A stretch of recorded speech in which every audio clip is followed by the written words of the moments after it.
মোবাইলে কোরআন তেলাওয়াত শুনলে সওয়াব হবে কিনা খুব গুরুত্বপূর্ণ একটি বিষয়। আমরা অনেকেই কিন্তু এখন মোবাইলের মাধ্যমে কোরআন তেলাওয়াত শুনি এবং মোবাইলে কোরআন তেলাওয়াত করি।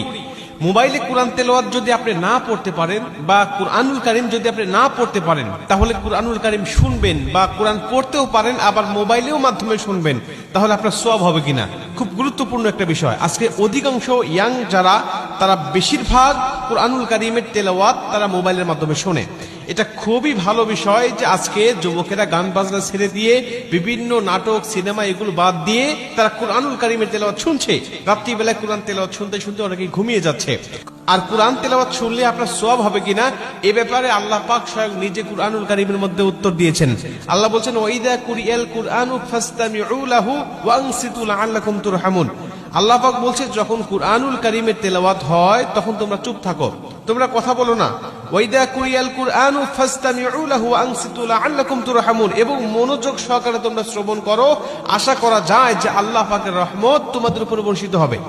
আল্লাহর কোরআন আপনি শুনবেন মোবাইলের মাধ্যমে হোক আর কারো কণ্ঠে হোক আর সামনাসামনি হোক, আপনি যখনই কুরআনুল কারীমের তেলাওয়াত শুনতেছেন তখনই আল্লাহ আপনার উপরে রহমতের বারিধারা বর্ষণ করছেন। অতএব মোবাইলের মাধ্যমে আপনি কোরআন তেলাওয়াত শুনতে পারবেন, এটা হলো প্রথম নম্বর কথা। দ্বিতীয় নম্বর কথা, আপনি যদি কুরআনুল কারীমের তেলাওয়াত শুনতে শুনতে ঘুমিয়ে যান বা কুরআনুল কারীমের তেলাওয়াত শুনতে শুনতে আপনি যানবাহন করছেন, চলাচল করছেন, বা কুরআনুল কারীমের তেলাওয়াত আপনি বসে বসে শুনতেছেন, এমন অবস্থায় যদি আপনার মৃত্যু হয়ে যায়, নবীজি বলছেন, আল মাউতু আলা আমালিন সালেহ, যে ব্যক্তি ভালো কাজ করারত অবস্থায় দুনিয়া থেকে বিদায় নিয়ে চলে যায়, আল্লাহ পাক তাকে জান্নাতি মরণ দেয়, জান্নাতি মৃত্যু দেয়। আমাদের মৃত্যু কখন হবে, আমাদের মরণ কখন চলে আসবে আমরা কেউ জানি না।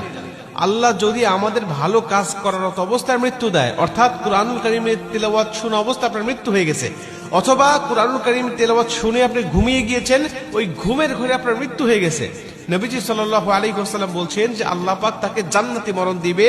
শুধুমাত্র তাকে সওয়াব নয়, বরং মরণটা জান্নাতি হয়ে যাবে। আর কোনো ব্যক্তি যদি জান্নাতি মরণ পেয়ে যায়, তার কবরে, হাসরে, মিজানে, ফুলচিরাতে কোথাও তার কোনো বাধা নাই, কোথাও তার কোনো টেনশন নাই, সরাসরি আল্লাহর 10টি পৃথিবীর সমান একটি করে জান্নাত তার জন্য অপেক্ষমান।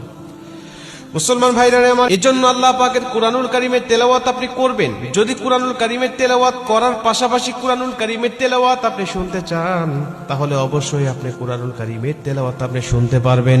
যদি সামনাসামনি কাউকে না পান কুরআন তেলাওয়াত শোনার জন্য, বা সামনাসামনিও আপনি শোনেন, আবার মোবাইলের মাধ্যমে আপনি শুনতে চান, তাহলে আপনি অবশ্যই শুনতে পাবেন। এতে কোনো সন্দেহ নাই, এতে কোনো সমস্যা নাই। বরং যতক্ষণ আপনি কুরআনুল কারীমের তেলাওয়াত শুনতে থাকবেন, ততক্ষণ পর্যন্ত গুনাহ থেকে বেঁচে থাকতে পারবেন। এবং যতক্ষণ কুরআনুল কারীমের তেলাওয়াত আপনি শুনবেন, ততক্ষণ পর্যন্ত আপনার আমলনামায় ফেরেশতারা সওয়াবগুলোই লিখতে থাকবে। যতক্ষণ আপনি কুরআন তেলাওয়াত শুনবেন, ততক্ষণ গুনাহ থেকেও মুক্ত থাকবেন।